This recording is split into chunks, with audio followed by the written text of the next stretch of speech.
반갑습니다. 김용민의 주식 랭킹입니다. 저희 주식 랭킹에서는 개인 투자자분들께서 현 시점 반드시 아셔야 되는 시장의 핵심적인 내용과 그에 따른 수혜 종목군들을 자세하게 설명드리고 있습니다. 오늘 영상도 시청해 주셔서 정말 감사드리고요. 본격적으로 영상 시청하시기 전에 영상 하단부에는 구독 버튼 그리고 좋아요 버튼 한 번씩 눌러주시면 정말 감사드리겠고요. 댓글란에다가 응원 댓글 한 번씩 달아주시면 정말 감사드리겠습니다. 저희 김용민의 주식 랭킹 채널은 여러분들의 사랑으로 성장하고 있는 유튜브 채널입니다. 그 넘치는 사랑에 조금이라도 보답해드리기 위해서 제가 직접 여러분들 투자에 도움이 될 수 있는 리포트를 준비해 왔습니다. 2014년도 하반기 시장에서 주목받을 수 있는 반도체나 AI 산업에 대한 핵심적인 내용과 그에 따른 수혜 종목군들을 리포트로 정리해 왔고요. 여러분들 투자에 큰 도움이 될 수 있는 리포트인 만큼 꼭 여러분들께서 다운로드 받으셔서 투자에 참고하시길 바라겠습니다.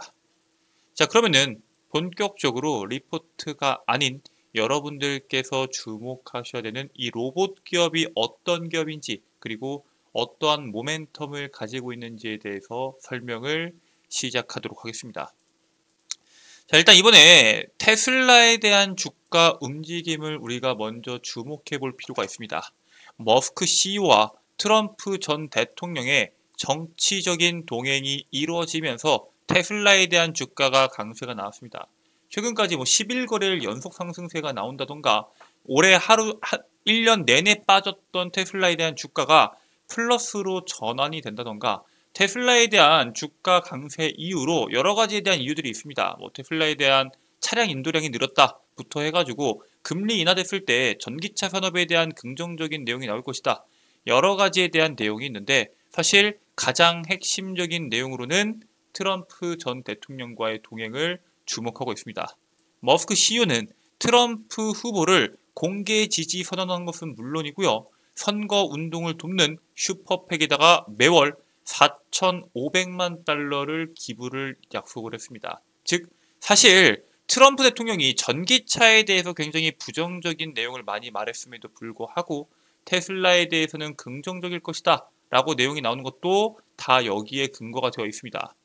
연일 하락하는 2차 전지와는 다르게 강세가 나오는 테슬라를 두고 테슬라가 성장에 대한 모멘텀이 전기차가 아닌 AI 및 로봇 분야 등에서 강세가 나오는 것이다 라고 전망이 나오고 있고요. 실제로 테슬라의 일론 머스크는 과거에 우리는 전기차의 기업이 아니라 로봇과 AI를 통해서 성장하는 기업이다 라고 이야기할 정도로 이 분야에 대해서 굉장히 중요하게 말을 했습니다. 특히 올해 초에 역사상 최대 규모의 해고를 진행했던 테슬라의 행보가 상당히 눈에 띄게 나오고 있기 때문에 이 행보에 대해서 사람들이 주목을 하고 있고요. 그 핵심은 바로 로봇이었습니다.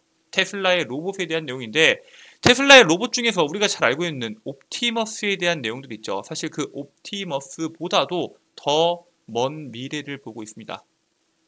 올해 대규모 해고를 단행했던 테슬라가 AI랑 로봇 분야에서만 약 800명을 신규로 채용할 예정입니다. 이게 머스크의 비전이 반영된 것이다 라는 평가들이 나오고 있는데 테슬라가 최근에 몇 주 동안 자체 채용 사이트에 AI와 첨단 기술 분야의 채용 공고를 계속적으로 진행을 했습니다. 새로 충원하는 일자리의 대부분은 테슬라의 옵티머스를 비롯해서 AI와 로봇공학 분야에 집중이 되고 있고요. 사실 일론 머스크가 과거부터 강조를 해왔지만 이 옵티머스에 대한 개발 속도가 진척이 없었기 때문에 거기에 따른 실망감이 컸습니다. 그런데 지금 자동차 산업에서 영위하던 사업들을 전부 다 줄이면서 로봇과 AI, 자율주행, 로보택시 쪽에 힘을 싣고 있는데 거기에 대한 핵심이 바로 이 인력에 대한 채용이었고요. 이번 채용을 두고 테슬라가 머스크의 미래 비전을 반영하고 있다라는 평가들이 나오고 있습니다. 자, 그래서 우리가 여기에서 주목해야 될 건 뭐냐? 이러한 움직임을 과연 테슬라만 하고 있을까요? 사실 완성차 업계는 모두 다 하고 있습니다. 고령화와 노조에 대한 이슈가 워낙 강하기 때문에 로봇 도입 속도를 올리고 있죠. 테슬라, 현대차, 토요타 등 글로벌 완성차 업계는 고령화에 대한 문제 그리고 노조에 대한 리스크를 피하기 위해서 로봇 도입을 가속하고 있는 게 사실입니다. 특히 토요타 같은 경우에는 고령으로 인한 생산 인력 감소 문제로 60세가 넘었음에도 불구하고 시니어 직원을 재고용하는 제도를 이번에 운영했습니다. 토요타 같은 경우에는 전 세계에서 가장 거대한 자동차 기업이기 때문에 여기에 대한 움직임은 상당히 인상 깊게 사람들이 집중하고 있고요. 사실 숙련된 인력은 구하기가 상당히 어렵습니다. 아직 로봇에 대한 기술 자체가 거기까지 올라오지도 못했던 부분도 분명히 있고요. 물론 기술에 대한 대체가 된다고 하면은 로봇을 이용하지 않을 이유가 없겠죠. 왜? 이미 은퇴해야 되는 나이의 사람을 쓸 정도로 거기에 대한 인력이 부족하다는 겁니다. 그리고 지난해 미국에서 일어났던 전미노동조합과 완성차 빅3 기업 간의 파업에 대한 내용들도 다들 기억하실 겁니다. 최근에는 삼성전자까지 이러한 문제를 겪고 있지만 사실 이러한 문제에서 자유롭기 위해서는 로봇이 시장에 적용되는 게 가장 바람직합니다. 그래서 국내 경우에는 산업계의 25% 정도를 차지하고 있는 현재 연령이 50대에서 60대 2차 베이비 부머 세대인데 이 2차 베이비 부머 세대들이 은퇴를 앞두고 있습니다. 당연히 국내에서도 로봇 도입에 대해서 조금 빠르게 진행할 수밖에 없는 상황입니다. 자, 그래서 우리가 지금 시점에서 주목해야 되는 건 뭐냐? 바로 우리나라, 미국만 그러는 게 아니라 지금 잘 나가는 기업들이 전부 다 같은 관점을 바라보고 있다는 겁니다. 엔비디아의 제임스 랑 CEO는 대화형 AI 다음으로 AI 붐은 중공업 생산 자동화 쪽에서 나올 것이다 라고 예측을 합니다. 실제로 이 엔비디아의 컨퍼런스에서 AI 기술 분야가 현재 의료나 헬스케어까지 빠르게 넓은 구역에 침투되고 있는 건 맞다. 하지만 아직 AI가 채택되지 않은 세계 경제의 넓은 영역에서 이 산업 자체가 본격화될 것이다 라고 강조를 했고요. 그 분야 중에 하나로 중공업을 이야기했습니다. 글로벌 제조업 기업들에게는 사실 생산 자동화는 반드시 이뤄야 하는 목표입니다. 리스크를 최소화할 수 있고 리턴으로 가져갈 수 있는 경우의 수가 상당히 많기 때문에 자동화를 안 할 이유가 없고요. 국내 기업들도 이미 로봇과 AI를 통해서 생산 자동화 시도를 본격적으로 하고 있습니다. 우리나라 가장 대표하는 대기업들, 삼성, LG, 포스코 이런 기업들이 전부 다 이러한 분야에 굉장히 집중하고 있는데 대표적으로 삼성중공업이 있죠. 삼성중공업이 24시간 운영이 가능한 미래형 조선소를 앞당길 로봇 기술 저변 확대에 집중하고 있다라는 사실에 대해서 주목하실 필요가 있습니다. 로봇 활용을 생산성을 극대화시키고 안전관리에 대한 무의나 원년으로 삼은 2026년 딱 2년 뒤에는 로봇 패트롤 기능, 그러니까 로봇에 대한 순찰 기능 자체가 현장에 대한 안전 강화에 중추적인 역할을 할 것이다 라고 보고 있고요. 작년에 삼성중공업이 로봇 도입을 본격적으로 활용을 해서 자동 용접 시스템을 도입을 했는데 얘네가 상당히 자세하게 상당히 미세한 것까지 완벽하게 용접을 했습니다. 그래서 작업에 대한 효율성이 30%가 넘게 높이는 성과를 기록하는데 굉장히 시장이 주목을 했습니다. 삼성중공업 측은 무인 자동화 시스템의 도입으로 공장의 운영 비용에 대한 절감 비용도 당연히 있고요. 인력의 작업 환경이 개선될 것으로 기대를 하고 있습니다. 여기 있는 내용만 본다고 하더라도 사실 삼성 같은 경우에는 반도체에 대한 무인화 그리고 로봇 기업을 인수하는 듯한 지분 투자 그리고 삼성중공업에 대한 로봇 작업 효율성에 대한 증빙까지 굉장히 로봇에 집중하고 있습니다. 포스코는 어떨까요? 포스코가 지난 18일이죠. 목요일날 고위험, 고강도 현장에는 산업용 로봇을 확산시켜서 현장에 대한 안정성과 생산성을 높이고 인텔리전트 팩토리를 구현하겠다는 계획을 언급합니다. 포스코 DX는 산업용 로봇과 AI 기술에 대한 적용이 핵심의 요소다라고 보고 관련 투자와 거기에 따른 인력 육성, 인재 영입을 강화할 계획이다라고 이야기하고요. 올해 초에 로봇 관련된 조직을 기존 조직에서 로봇 자동화 센터, 즉 로봇을 통해서 물류에 대한, 제조에 대한 자동화를 확대하겠다라고 확대 개편한 만큼 로봇 사업에 대한 내용들이 올해 내내 시장에서 주목받을 것으로 기대가 됩니다. 스마트 팩토리를 넘어서 AI가 접목된 인텔리전트 팩토리 전문 기업으로 성장을 목표하고 있는데, 사실상 거기까지 가기 전에 지금은 우리가 스마트 팩토리에 대한 구현만 주목하셔도 됩니다. 그리고 가장 우리가 주목해야 되는 이슈 중에 하나죠. 사실 로봇 쪽에서 굉장히 잘 나가고 있는 대표적인 기업 중에 하나가 바로 LG입니다. 그 LG가 올해 초에 스마트 팩토리 사업을 시작을 했는데, 그 LG전자가 연말까지 무려 3천억 원에 대한 수주를 하고 2천억 원대의 매출을 진행할 것으로 기대하고 있습니다. 2030년도까지 스마트 팩토리 솔루션 사업만 조 단위로 운영할 계획을 가지고 있고요. 특히 B2B로 전체 매출의 40%를 달성하겠다라는 목표를 가지고 있습니다. LG전자 같은 경우에는 과거부터 가전, 그리고 지금은 없지만 스마트폰까지 B2C에 굉장히 집중되어 있었는데, 이제는 B2B에서 특히 스마트 팩토리를 통해서 전체 매출의 40%를 기업에 맞춰서 실적을 내겠다라는 목표를 가지고 있고요. 생산과 제조에 대한 효율성 자체는 결국에는 사업의 수익성으로 직결이 될 수밖에 없습니다. 그렇기 때문에 비용 절감 분야에 집중해서 사업을 진행하고 있고, 거기에 따른 움직임이 상당히 순항하고 있다라고 보시면 되고요.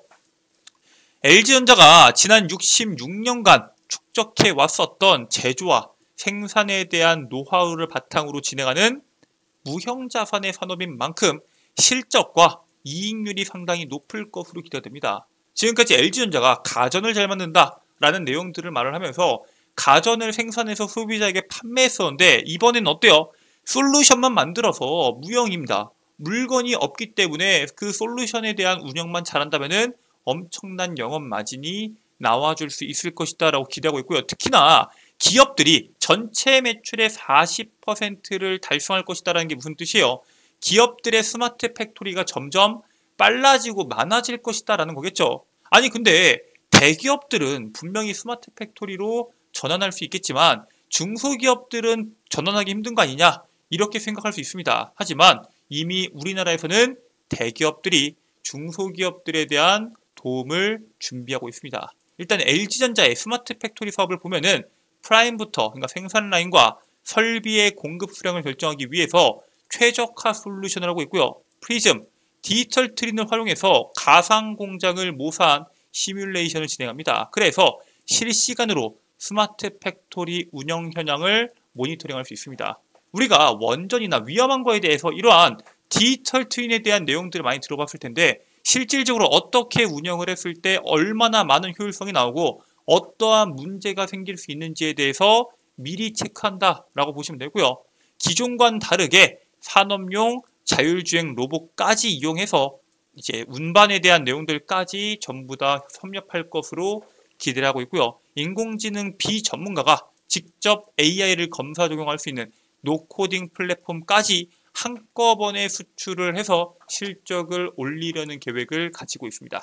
자, 이런 모든 기능들을 사실 중소기업에서 반영할 수 있을까요? 쉽지가 않습니다. 하지만 지금 국내 대기업들이 스마트 팩토리 전환을 도와주고 있습니다. 삼성전자나 LG전자, 효성 등 국내 대기업들이 스마트 팩토리 도입의 속도를 내면서 이러한 역량들을 중소기업들과 공유할 것으로 기대가 됩니다. 삼성전자나 LG전자 등 19개 대기업은 대중소 상생형 스마트 공장 협약식을 참석해서 중소기업 스마트 팩토리 전환에 도움을 주겠다라고 이야기를 했고요. 이러한 도움을 주는 이유가 있습니다. 사실 대기업들도 결국에는 그 밑에 중소기업들에게 하청을 주면서 이 물류에 대한 내용들이 분명히 엮일 수밖에 없습니다. 스마트 공장을 도입한 중소기업의 경영성과 그리고 공급망에 대한 효율화 등으로 통해서 사실 여기에 대한 모든 이득이 대기업에 대한 성과까지 연결될 수가 있습니다. 그래서 이러한 인식들이 확산되면서 대기업들도 중소기업과 함께 스마트 팩토리 전환을 도와주고 있습니다.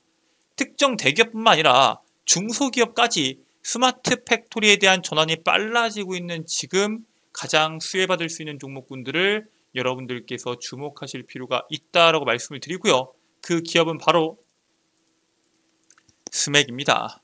방금 전에 제가 여러분들께 말씀드렸었던 삼성중공업에 대한 내용들과도 연결이 됩니다. 삼성중공업이 미래형 조선소를 준비하면서 로봇도 도입하고 AI도 도입해서 스마트 팩토리 구축에 대한 내용들이 있다고 말씀을 드렸는데, 이 스맥이라는 기업이 삼성중공업의 공작기계 사업부를 모태로 설립된 기업입니다. 그리고 얘네가 공작기계부터 관련 부품, 로봇을 제조 및 판매하는 사업을 영위하고 있고요. 사실상 국내에서 유일하게 스마트 팩토리를 통합 구축할 수 있는 기업이 바로 스맥입니다. 해당 기업이 지금까지 주가에 대한 상승폭이 나오지 않았고, 최근에 외국인들의 매수세도 상당히 눈에 띄게 나오고 있는 종목이기 때문에 해당 기업 반드시 여러분들께서 참고하셔서 투자하시길 바라겠습니다. 자, 오늘 준비된 내용은 여기까지고요. 제가 오늘 여러분들께 이러한 종목 말고도 하반기에 주목하셔야 되는 리포트를 여러분들께 제공해 드리겠다라고 말씀을 드렸는데, 지금부터 해당 리포트 다운로드 받는 방법에 대해서 설명드리도록 하겠습니다.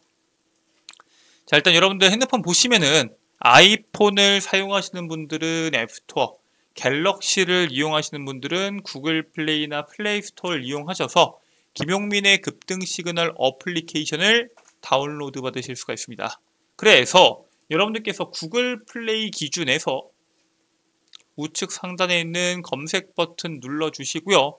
김용민의 급등 시그널을 검색하게 되면은 어플리케이션을 설치하실 수가 있습니다. 100% 무료로 어플리케이션 설치가 가능하고, 어플리케이션 설치까지 여러분들께서 완료를 하셨으면은 어플을 작동해 주시면 되는데, 우측 상단에 로그인 버튼이 있을 겁니다. 로그인 버튼, 회원 가입, 이용 약관 동의 버튼 누른 상태에서 가입하기 버튼을 누르게 되시면은 간단한 정보를 적으라고 나오는데, 이메일을 먼저 적어주시면 됩니다. 여러분들의 아이디가 될 거고요. 비밀번호와 비밀번호 확인은 실제 이메일에 대한 비밀번호가 아니라 해당 어플리케이션에서 여러분들이 사용할 비밀번호를 적어주시면 됩니다. 그리고 그 밑에 여러분들의 이름까지만 적고 가입하기 버튼 누르시면은 회원가입이 끝이 납니다. 010 땡땡땡땡 전화번호나 개인정보, 생년월일, 주민등록번호 같은 민감한 정보들을 적는 란을 아예 없애버렸습니다. 개인정보에 대한 리스크를 여러분들께 드리지 않기 위해서 개인정보 적는 란을 아예 없애버렸으니까 걱정하지 마시고 해당 컨텐츠 꼭 이용하시길 바라겠습니다. 자, 회원가입까지 끝내셨으면은 하단부에 있는 김용민의 극비 자료집을 클릭해 주시면 되는데, 클릭하시면은 방금 보셨던 자료집을 한눈에 보실 수 있도록 제가 업로드를 해놨습니다. 여기 있는 모든 자료집 여러분들께서 무료로 보실 수 있고요. 해당 자료집을 내가 만약에 그냥 보는 게 아니라 다운로드 받고 싶다 하시는 분들께서는 밑에 제가 PDF 파일로 다운로드 받으실 수 있도록 업로드를 해놨습니다. 100% 무료로 다운로드 가능하고요. 평생 영구 소장하실 수 있는 자료이기 때문에 꼭 다운로드 받으시길 바라겠습니다. 자, 이 밖에도 여러분들께서 이용하실 수 있는 컨텐츠들이 몇 가지가 더 있는데, 첫 번째로 급등 추천주가 있습니다. 말 그대로 단기간에 시장에서 시세가 나올 수 있는 종목군들을 제가 직접 선별해서 여러분들께 업로드를 해드리고 있습니다. 단순히 종목만 말씀드릴 뿐만 아니라 매매 전략부터 해당 종목에 대한 투자 포인트까지 투자 전략을 함께 공유해 드리고 있고요. 나는 단기 매매가 성향이 맞다 하시는 투자자분들께서는 해당 내용 꼭 확인하시길 바라겠습니다. 그리고 그 옆에 있는 장전급등 뉴스는 뭐냐? 매일 시장에서 나오는 뉴스들 중에서 오늘 당장 주목해야 되는 뉴스와 그에 따른 관련주를 직접 정리해서 8시 30분 이전에 업로드 해드리고 있습니다. 여러분들께서 오늘 시장에서 어떤 이슈가 주목될지 모르겠다 하시는 분들은 해당 뉴스만 보셔도 오늘 이러한 이슈에 이러한 관련주가 있구나 라는 내용을 한눈에 알아보실 수 있고요. 그 밑에 급등주 분석이 있습니다. 매일 시장에서 급등주들이 나오는데 이러한 급등주들이 왜 올라갔는지, 그리고 그에 따른 관련주는 또 뭐가 있는지에 대해서 제가 자세하게 설명드리고 있습니다. 여기에 있는 모든 내용들 100% 무료로 여러분들께 제공해 드리고요. 평생 무료로 여러분들께 제공해 드리는 어플리케이션 컨텐츠인 만큼 꼭 어플리케이션 다운로드 받으시고 투자에 참고하시길 바라겠습니다. 자, 오늘 준비된 내용은 여기까지고요. 오늘 영상도 끝까지 시청해 주셔서 정말 감사드리고 오늘 영상 여러분들께 도움이 되셨다면 영상 종료하시기 전에 구독과 좋아요 버튼 한 번씩만 누르고 종료해 주시면 감사드리겠습니다. 전 다음 영상에서 또 인사드리도록 하겠습니다. 끝까지 시청해 주셔서 감사합니다.